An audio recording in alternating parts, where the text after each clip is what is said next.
పాల పదార్థాలు. మొదటగా పాల గురించి తెలుసుకోవాలనుకుంటే పాలలో అధిక నాణ్యత గల ప్రోటీన్లు ఉంటాయి. పాలలో కాల్షియం అధికంగా ఉంటుంది. కాల్షియం మన ఎముకల పటిష్టతకు చాలా మంచిది. ఆవు పాలు పలుచగా ఉన్న వీటిలో కాల్షియం ఎక్కువగా ఉంటుంది. పాలను వేడి చేసి కొన్ని మైక్రోబ్లను సంహరించే ప్రక్రియను పాశ్చరైజేషన్ అంటారు. పాలను సేకరించి ప్యాకెట్లలో నింపే ముందు అన్ని డైరీలలో పాశ్చరైజేషన్ ప్రక్రియ ఉంటుంది.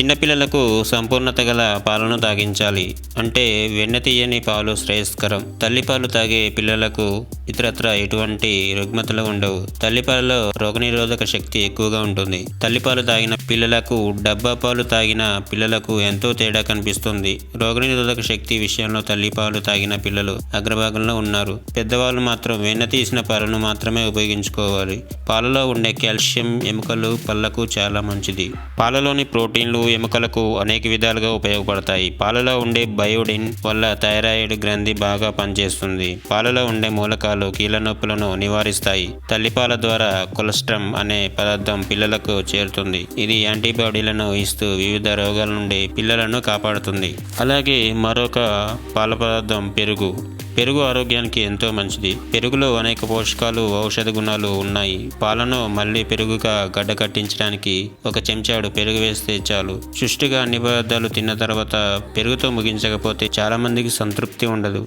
పెరుగులో ప్రోటీన్లు, calcium, riboflavin, vitamin B6, vitamin B12 పుష్కలంగా ఉంటాయి. పెరుగులో ఉండే బ్యాక్టీరియా పేగుల్లో ఉండే మంచి బ్యాక్టీరియాను సహకరిస్తుంది. జీర్ణ వ్యవస్థ ఆరోగ్యానికి పెరుగు ఎంతో మంచిది. గ్యాస్ సంబంధిత సమస్యలకు, నీళ్ల విరేచనాలకు, విషాహారానికి ఇది హితకారిణిగా పనిచేస్తుంది. పేగులలో మంచి బ్యాక్టీరియా, చెడు బ్యాక్టీరియా ఉంటాయి. ఈ రెండింటినీ పెరుగు సమతుల్యం చేస్తుంది. కడుపులోని చిన్న పుండ్లను తగ్గించి శ్వాస తాజాగా ఉండేలా చేస్తుంది. పాశ్చరైజేషన్ వల్ల పెరుగులోని మంచి లక్షణాలు నశిస్తాయి. మరొక మిల్క్ ప్రోడక్ట్ పనీర్. వేడి పాలలో నిమ్మకాయ రసం గాని, వెనిగర్ గాని కలిపితే పాలు గడ్డగట్టి పనీర్గా తయారవుతుంది. పనీర్లో ప్రోటీన్లు అధికంగా ఉంటాయి. పనీర్లో కొవ్వు, కొలెస్ట్రాల్ ఉంటాయి. కానీ అవి పరిమితంగా ఉండి ఆరోగ్యానికి మేలు చేస్తాయి. హైపర్ టెన్షన్, మధుమేహం ఉన్నవారు దీనిని తినకపోవడం మంచిది. పనీర్లో ప్రోటీన్లు, కొవ్వులు, కాల్షియం, విటమిన్లు, ఖనిజాలు పుష్కలంగా ఉంటాయి. చిన్నపిల్లలు బరువు పెరగడానికి ఇవి ఉపయోగపడతాయి. క్యాన్సర్ను నిరోధించే శక్తి పనీర్లో ఉంది.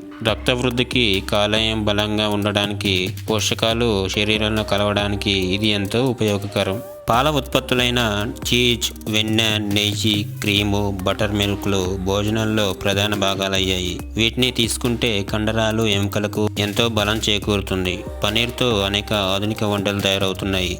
పెద్ద హోటళ్లలో పన్నీర్ వంటలు ప్రత్యేక ఆకర్షణగా నిలుస్తున్నాయి. ఈ వీడియో మీకు ఎలా అనిపించిందో కామెంట్ సెక్షన్లో కామెంట్ చేయండి.